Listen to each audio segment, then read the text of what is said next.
In What Remains of Edith Finch, we were originally trying to make a game about awe, about what it feels like to see something that's simultaneously astonishing and overwhelming. Like being at the bottom of the ocean, or in the middle of a dark forest. But awe is tricky. It's personal. Seeing a gorgeous sunset in person might fill you with awe, but a picture of a sunset just feels like a cheesy greeting card. So instead of a game about awe, we made a game about the experience of awe. Rather than trying to evoke awe directly, we made a collection of stories about people being overwhelmed. And we've given players a chance to see the world through their eyes.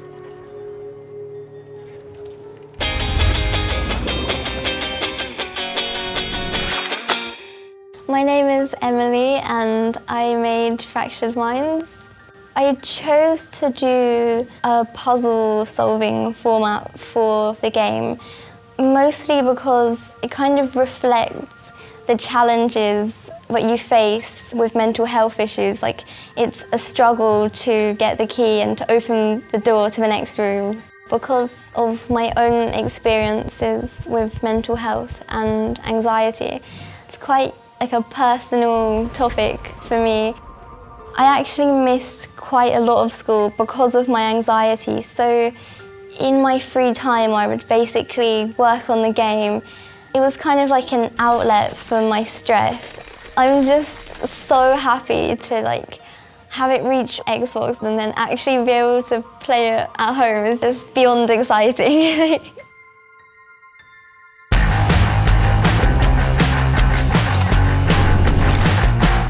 The Gardens Between is a surreal puzzle adventure that follows two best friends, Irina and Frent, as they fall into a mysterious world of Garden Islands. But in this game, you don't control the characters, you control time.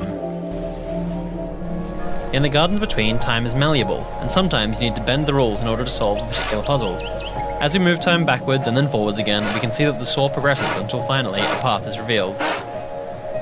As we travel from island to island, we are taken on a journey along with the two characters. Together they need to find the light within each garden, and the light is often hiding in unexpected places. We follow the pair as they illuminate constellations in the sky that will reveal a beautiful story about friendship.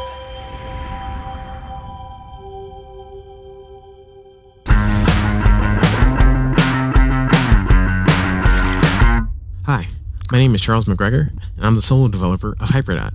The premise for the game is pretty straightforward. Just try to dodge everything. For me, Hyperdot shows the potential for minimalism in games. Designing this way allowed me to tweak gameplay endlessly and provide a polished experience from start to finish. It also allowed me to include features that make the game playable by more people, like full compatibility with eye tracking and the Xbox Adaptive Controller. Now that Hyperdot is out, I'm seeing our players experience the game in so many different ways. I'm seeing people play in 5-minute sprints between matches while in queue, marathon the campaign, and families smashing random for hours together in multiplayer. And so, in the end, Hyperdot ends up being a game that shows how a commitment to flexibility can empower players to experience the game on their own terms. I hope you check the game out.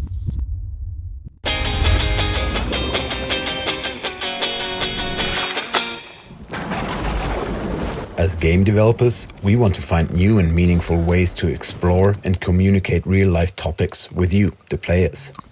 In Old Man's Journey, this topic was the studio's founders' common ground of starting a family. Raising children, living up to the expectations of being a parent, while following our individual passion, is a topic that connects us as friends and partners. But it's also one that is universal for people all over the world. Everyone has some sort of personal relation to the topic of having or not having a family. We decided to create a character who struggles with those challenges. We chose an elderly man as a protagonist because it allowed us to let him reflect on his questionable choices in his past, while still creating empathy for him through his journey of redemption.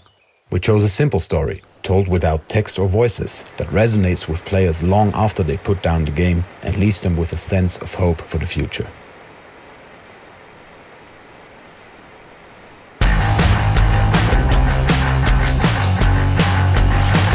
Silence is the sequel to The Whispered World, which was all about changes in life and if we want to embrace them or not. With Silence, we wanted to take this thought a step further and illustrate what happens if we change a little too much for our own good. The colors, the smell? This is silence. Whoa! Noah, the main protagonist, represents this change. To protect his little sister Rennie, he must once again visit Silence, the dreamlike world between life and death. The inhabitants of Silence find themselves facing a new threat. Noah and Rennie are drawn into a struggle that requires them to confront their fears and make difficult decisions. The struggle within ourselves and ultimately the acceptance of others are core topics in modern society where many people try to generate attention regardless of the consequences. We wanted to create a stylized video game around this idea, even if it's a bit of an uncomfortable topic to think about.